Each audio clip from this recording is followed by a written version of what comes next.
You know that feeling when someone thinks they're the smartest person in the room, but they're actually about to walk straight into a trap of their own making? Well, grab your coffee and settle in because today's story is about Marcus Chen, our IT security director, who thought he had everyone fooled. But sometimes the biggest cybersecurity threats aren't hackers from overseas. They're sitting 3 desks away from you. If you're enjoying this story, hit that like button and follow Office Drama Daily for more workplace revenge tales that'll make you question everything about corporate life. I'm Sarah Mitchell, and I've been working at Innovate Solutions for 6 years as a senior business analyst. Nothing too flashy, but I know how to read people and I definitely know how to read data. Our company handles financial services for mid-sized businesses, which means we deal with sensitive client information every single day. Security isn't just important here. It's everything. Marcus joined our team 8 months ago with all the swagger of someone who thought he was going to revolutionize our entire operation. Fresh from some big tech company in Silicon Valley, he loved reminding everyone about his previous experience with Fortune 500 security protocols and how our quaint little operation could benefit from his expertise. From day one, Marcus made it clear that he considered most of us to be security liabilities. He'd send company-wide emails with subject lines like, "Critical security reminder for non-technical staff," and "Why your password habits are putting us all at risk." The condescending tone was thick enough to cut with a knife. But here's what Marcus didn't know about me. Before I became a business analyst, I spent 3 years working in cybersecurity consulting. I helped companies recover from data breaches and implement better security protocols. I'd seen every trick in the book, including the ones that Marcus was supposedly protecting us from. The first red flag came during our monthly security meeting. Marcus was presenting the latest phishing statistics, clicking through slides about how certain departments, and he looked directly at our accounting team, were particularly vulnerable to social engineering attacks. You know someone's about to get what's coming to them when they start throwing around statistics like weapons. The average employee, Marcus said with a smug smile, falls for phishing attempts because they lack the technical sophistication to recognize sophisticated attacks. That's why we have professionals like me to protect you. I watched as Jenny from accounting shifted uncomfortably in her seat. She'd been with the company for 12 years and knew more about financial security protocols than Marcus ever would. But she didn't have his fancy certifications or his need to prove himself at every meeting. After the meeting, I started paying closer attention to Marcus's behavior. That's when I noticed something interesting. For someone who was supposedly our cybersecurity expert, he had some pretty questionable habits. I'd walk past his desk and see him clicking on links in emails without hovering to check the URL first. I watched him download attachments from senders I didn't recognize. Most telling of all, I noticed he used the same password for multiple systems. I could see him typing it in from my vantage point near the printer. Sometimes the people who talk the loudest about security are the ones who practice it the least. The situation escalated when Marcus decided to make an example out of Tom from our marketing department. Tom had accidentally clicked on what turned out to be a phishing email, one of those fake notifications about a package delivery that looked surprisingly legitimate. Instead of handling it quietly and using it as a learning opportunity, Marcus called a special all-hands meeting. He put Tom's email up on the big screen for everyone to see and proceeded to dissect every obvious red flag that Tom should have noticed. "This is exactly the kind of careless behavior that puts our entire organization at risk," Marcus announced, while Tom sat there looking like he wanted to disappear into his chair. One click from an untrained employee could cost us everything. I felt my jaw clench as I watched this public humiliation unfold. Tom was a good guy who'd made an honest mistake, the kind of mistake that happens to cybersecurity professionals too, though Marcus would never admit that. After the meeting, I approached Tom privately. "Don't let him get to you," I said. That email was actually pretty sophisticated. The domain spoofing was well done, and the timing matched with actual package deliveries happening around the office. Tom looked surprised. "You noticed all that?" "I used to work in cybersecurity before I moved to business analysis," I told him.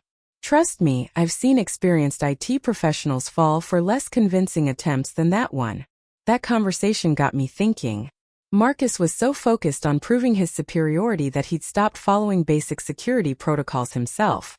And if someone was going to make an example out of people for making mistakes, maybe it was time to see how he handled his own vulnerabilities. The beautiful thing about arrogant people is that they always leave their blind spots wide open.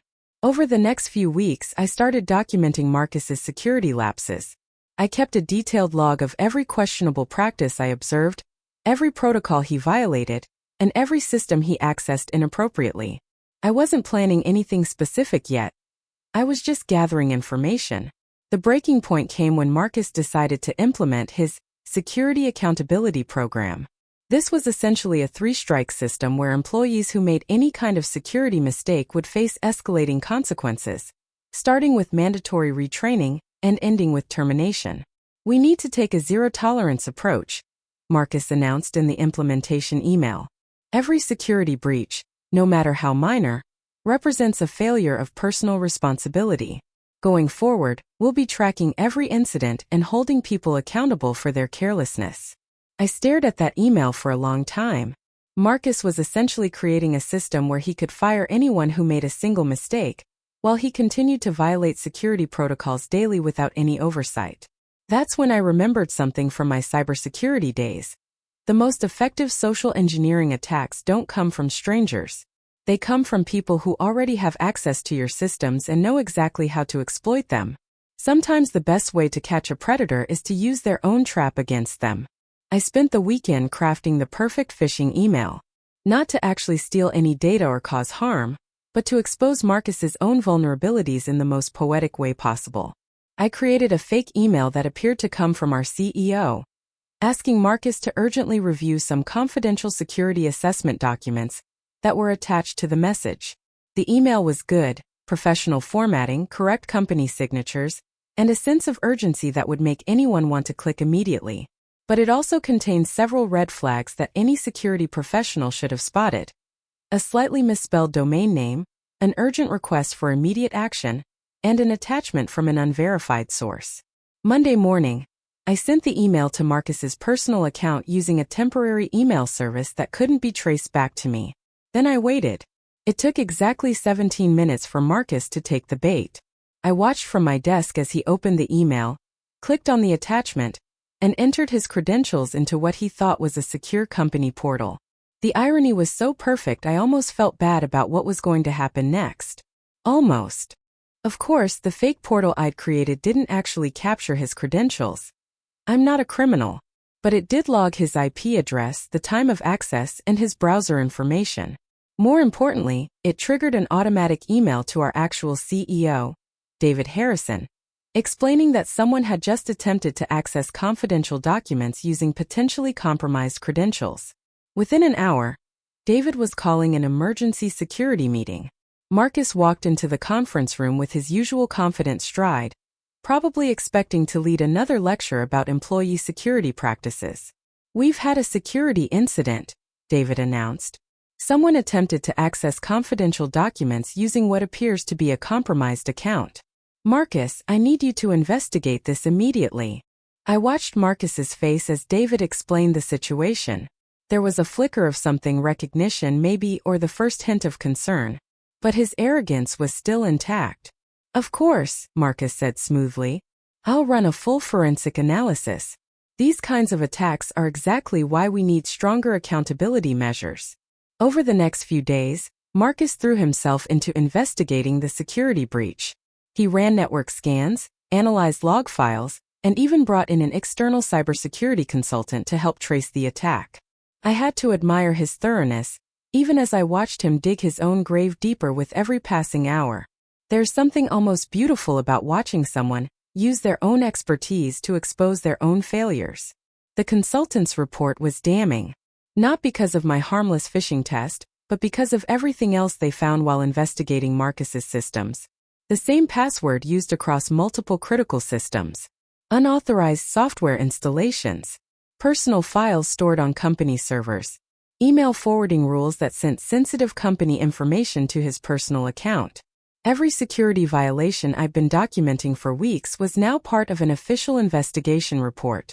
The final piece fell into place when the consultant traced the phishing attempt back to Marcus's own IP address. From their perspective, it looked like Marcus had either fallen victim to a sophisticated attack or was somehow involved in attempting to access unauthorized documents. The best traps are the ones where people walk themselves right into the consequences. Friday afternoon, David called another all-hands meeting. This time, Marcus wasn't presenting. He was sitting in the front row looking increasingly pale as David explained the findings of the security investigation. Over the past week, our external consultant has uncovered several serious security violations, David began. These violations represent exactly the kind of internal threats that can compromise our entire organization. As David read through the list of violations, I could see Marcus beginning to understand. His eyes widened as he recognized his own security lapses being described in clinical detail. The unauthorized access attempts, the password reuse, the personal data storage. Furthermore, David continued, the investigation revealed that these violations were committed by someone with administrative access to our security systems, someone who should have known better and been held to the highest standard. Marcus started to stand up, probably to offer some explanation or excuse, but David held up a hand. Marcus Chen, effective immediately. You're being placed on administrative leave pending a full review of your access to company systems. Your security clearance is revoked, and you'll need to surrender all company devices and access cards. I've never seen someone's face go through so many emotions in such a short span of time. Confusion, realization, panic, and finally devastation. The room was dead silent as two HR representatives approached Marcus's desk. I watched as he slowly reached into his pocket and placed his access card on the conference table.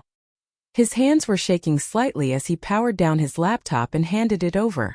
As Marcus walked toward the exit, he turned back toward the room one last time. His eyes met mine for just a moment, and I saw something there that might have been understanding. Not of what I'd done exactly, but of how perfectly he'd been caught in a trap of his own making. I kept my expression neutral, professional.